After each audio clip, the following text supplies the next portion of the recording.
Hey guys, just before this video starts, I just wanted to let you guys know this conversation me and Tim actually went for 45 to 50 minutes. Now, I didn't want to, bore you guys necessarily by putting out a 50-minute video, but if you would actually like to see that video, let us know down below. Let your leaders know, comment, let us know on Instagram, whatever way possible, and if you want to see that whole thing, I'd love to be able to get that out to you guys. Otherwise, enjoy this snippet of my conversation with Pastor Tim. Enjoy. Nicolás. Nicolás. Nicolás. Nicolás. Nicolás. Nicolás. Nicolás. Nicolás. Nicolás. Nicolás. Nicolás, yeah, I said it. Nicolás. Nicolás. Not even close. Nicolás. Nicolás. Almost Nicolás. Nicolás. I feel like I'm saying it. You know what? It doesn't matter. Hit me with the music.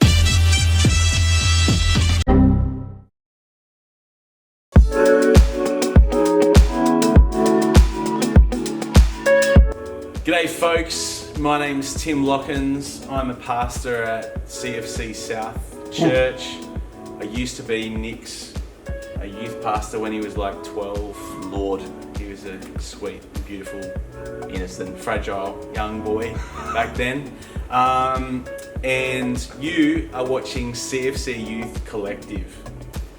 When you look up White Russian in the dictionary, that's you. You remember That's when you were a punk little teenager and we went away on a trip to Alice Springs together and Oh man.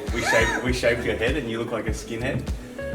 That, Do you remember that? I remember that because my mum never lets me forget that because I had just got a haircut before we left. And so it was like, getting a haircut, but then being like, easily convinced to like, oh, let's just shave your hair. Yeah. You were like really kind of that borderline between really cute and really kind of scary looking. Because it was like really, it was this, yeah.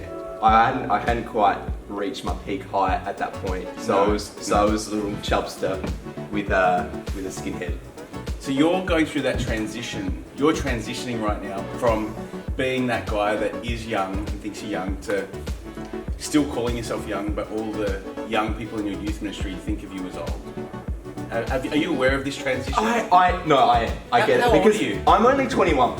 See, old. It's no, it's true. Because I am confirmed. I am a 40-year-old man trapped in a 21-year-old's body. Yes. There's no doubt in my there are other 21-year-olds out there. Yeah. Like Jake Toogood, who is young. I think he's 21. It's gonna be awkward if he's who he's young, but he is genuinely Yeah. young and cool. Yeah. I'm 21. Yeah. And I feel like I am a 40-year-old man trying to be cool and relevant. Yeah. And it's hard. It is not an easy. And I knew what you mean when like young people are like, you're old. Yeah. It's like, oh, I just finished school 3 months ago. Yeah, I just finished school 5 months ago. No, you finished school like 4 years ago, man. That's like This is my fifth year out of school. Yeah. So essentially, when young people look at you, you may as well be a school teacher. I could be. Do you remember when you're kind of a kid and you see a school teacher in their mid-20s and you're like, wow, they're so young? No, they're all old. They're just like less degrees of really old. That's right. And I'm creeping into that phase. But the thing is, I've got youth leaders that are older than me. I've got Elvis who's older than me, and he's still like he vibes younger and cooler than I am. Accurate, yeah. For like extra breaking the fourth wall behind the scenes kind of thing.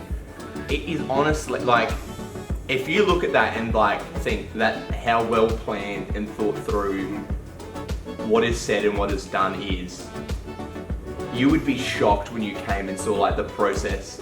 That particularly that first one, I legitimately put the camera there and was just like surviving quarantine. Go. Yeah. And if you're like, there is so much, and even in all the other videos, there's so much that doesn't go out. Yeah. Not because it's like not funny, it's just like what ended up you putting together that flows well. But So that's the biggest difference culturally to when I was a teenager and young adult to now is everyone's a content creator. So everyone can be an innovator, an entrepreneur. They can, create their own stuff. And so, like when I was a teenager, you'd save up your money, you'd buy a CD, and you would bring it home. You'd pay like $20, $25 or whatever. You'd listen to it, you'd read the words, and you just consume that CD. And the only people that could bring out music were people that had the money to do it. Yeah, or were aligned with a big record label. Yeah.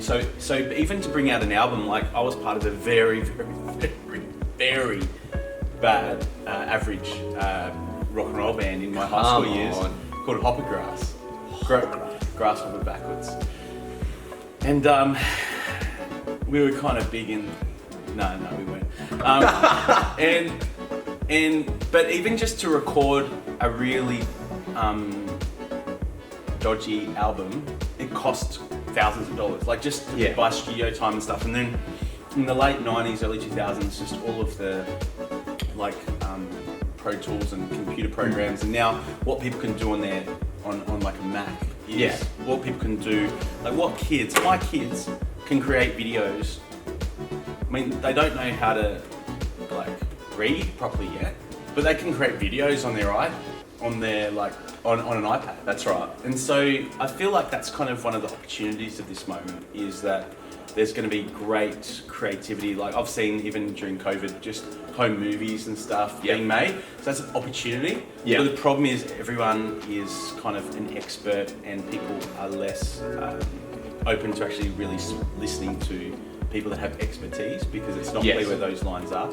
That's a good point, and it's that whole because I think I was reading the other day as well, like even in the world, social media and influencing, the idea that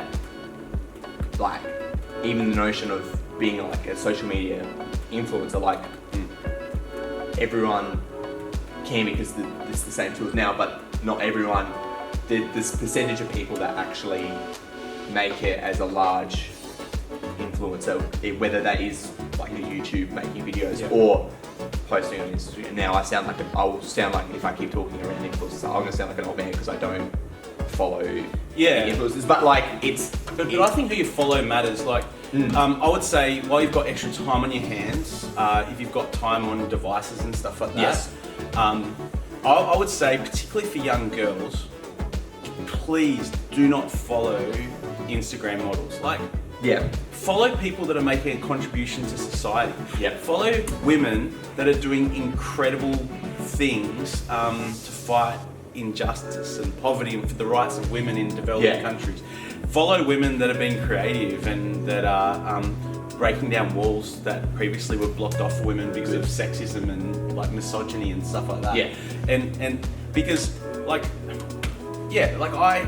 I know so many girls in your youth group, they follow all the Insta girls. They follow all the Kardashian girls and all that sort of stuff. And it's there's a difference between being aware of stuff and having a laugh at stuff and actually allowing it to frame your thinking.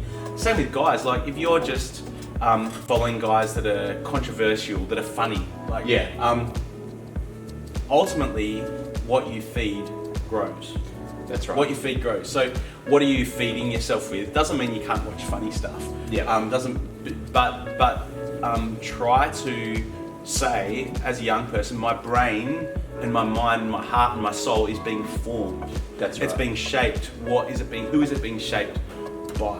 And I think that's really important to unfollow some people and to grow because when you are shaped in a growth process, that shape can become permanent. It's actually harder to change when you're an adult than it is when you're a teenager. That's right. So the flexibility of your mind is so much more in the olden days, you'd get a platform if you had something to say, if you had credibility. Now everyone has essentially an equal platform. You have Jimmy Fallon doing his show basically on an iPhone at the moment.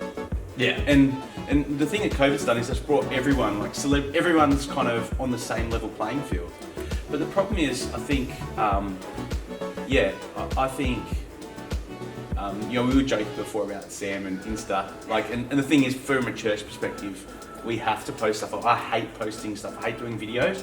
Any video I've done is probably because my wife Nikki has said, "Tim, we need to do a video for church." Yeah, that's right. So I think the very way of Jesus, was through servant leadership and humility. Yeah. How do you exhibit servant leadership and humility?